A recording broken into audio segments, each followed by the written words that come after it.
All my life, I was introduced with a label before my name: the concubine's son.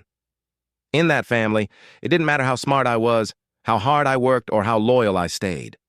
My birth alone was enough for them to treat me like a shadow in the house my father built. The legitimate children walked around like royalty, attending board meetings, making decisions, sitting at the main dining table while I wasn't even allowed near the discussion rooms.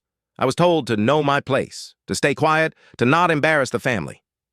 They acted like my existence was a stain, but they never noticed the advantage I had. I learned from silence. I learned from the corners of rooms they pushed me into. I learned from watching how my father ran his petroleum empire, how deals were made, how crises were solved, how numbers exposed lies. While they flaunted their status, I stayed up at night studying every file my father left behind, and he saw it. The fire in me none of his legitimate heirs had.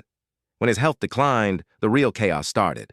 Instead of caring for him, they began carving the empire for themselves, fighting over drilling sites, refineries, export routes, and land worth fortunes. And when it came to me, they tossed me the one thing no one wanted: a dying subsidiary on the edge of shutdown. Outdated machines, zero profit, a reputation so bad investors laughed at it. "Give it to him," my stepbrother said. "At least he won't interfere in the real business." They smirked while I signed the papers quietly. What they didn't understand is that a failing company is just a company waiting for the right mind. I tore it down and rebuilt it, fired the corrupt executives, hired real engineers, digitized every process, modernized every system. While they posed for magazines, I was in dusty warehouses at 2 a.m. solving problems they didn't even know existed. Then the energy market shifted. The world moved toward cleaner extraction and safer processing. Suddenly, the useless subsidiary had the exact patents and infrastructure needed for the new regulations. Investors poured in. Governments partnered with us. And within a year, the division they threw at me like trash became the most profitable arm of the entire petroleum empire, bigger than all of their inherited assets combined. When the family entered board meetings now, their arrogance was gone.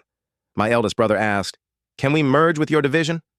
I smiled and said, "No, you threw it away. I built it." In the end, the concubine's son didn't just earn a seat at the table, he built a new table entirely. And the family that once pushed him into the shadows now lives off the empire he created. Sometimes the greatest advantage in a wealthy family is being the one they thought would never matter.